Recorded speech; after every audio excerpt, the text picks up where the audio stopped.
থানা শাখার পক্ষ থেকে বিপ্লবী শুভেচ্ছা ও অভিনন্দন। এদেশের মানুষ স্বাধীনতার স্বপ্ন দেখে, এদেশের মানুষ স্বাধীনতার স্বপ্ন বলে, কিন্তু এদেশের মানুষ বারংবার 4 বার স্বাধীনতা লাভের পরেও এদেশের মানুষের স্বাধীনতার স্বপ্ন বৃথা গেছে। ইসলামী আন্দোলন বাংলাদেশ বিগত 38 বছর এদেশের আম জনতার মধ্যে নেতৃত্ব দিচ্ছেন। 1987 সালের 13ই মার্চ থেকে 2025 সালের 13ই মার্চ পর্যন্ত আমরা গুটি গুটি পা করে প্রায় 38টি বছর পার করেছি। আপনারা অবগত আছেন, ইসলামী আন্দোলন বাংলাদেশ সবসময় নীতি আর নৈতিকতার নিয়ে কথা বলে। ইসলামী আন্দোলন বাংলাদেশ নীতি আর নৈতিকতার মাধ্যমেই পথ চলে। ইসলামী আন্দোলন বাংলাদেশ শুধু আপামর জনতা নয়, তৃণমূল পর্যায় পর্যন্ত কাজ করে। সামান্য উদাহরণস্বরূপ আপনাদের সম্মুখে কয়েকটি কথা বলতে চাই। বিগত কোটা আন্দোলনে জুলাই গণ অভ্যুত্থানে ইসলামী আন্দোলনের ভূমিকা কী ছিল?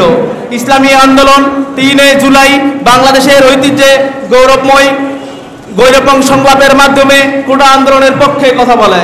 5 জুলাই আমাদের সেরেতাজ হযরতুল আল্লামা মুফতি সৈয়দ মোহাম্মদ ফাইজুল করিম শাইখে চরমনাই বরিশাল প্রায় লক্ষাধিক লোকের মাঝে বক্তব্য দেন, যে কোটার বিরুদ্ধে বক্তব্য দেন।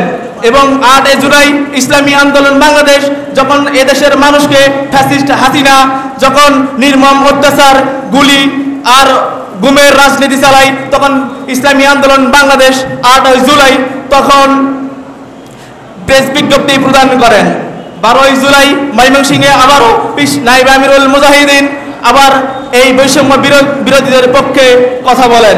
15 জুলাই খুনি হাসিনা যখন রাজাকার বলে এদেশের মানুষকে জুলুম নির্যাতনের পায়তারা চালায়, তখন ইসলামী ছাত্র আন্দোলন বাংলাদেশের মহানগরীর মাধ্যমে এক গণমিছিলে বৈষম্য বিরোধী ছাত্র আন্দোলনের পক্ষে কাজ করি।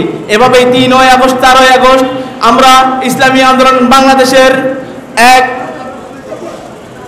বৈষম্য বিরোধী আন্দোলনের মাধ্যমে এদেশকে স্বাধীন আর সার্বভৌম গড়ে তুলি। আসুন, ইসলামী আন্দোলন যখন নীতি আর নৈতিকতা নিয়েই কথা বলে, ইসলামী আন্দোলন যখন এদেশের মানুষকে নিয়েই ভাবে, আসুন ইসলামী ছাত্র আন্দোলন বাংলাদেশ এখানে যারা উপস্থিত আছেন সকলকে জানাই, আসুন আপনাদের ছেলে, আপনাদের সন্তান, আপনাদের ছোট ভাই, আপনাদের ভাগিনা, যারাই পাড়া প্রতিবেশী যারাই আছেন, আপনাদের যত সন্তান আছে সকলকে ইসলামী ছাত্র আন্দোলনের ছায়া তলে দিন।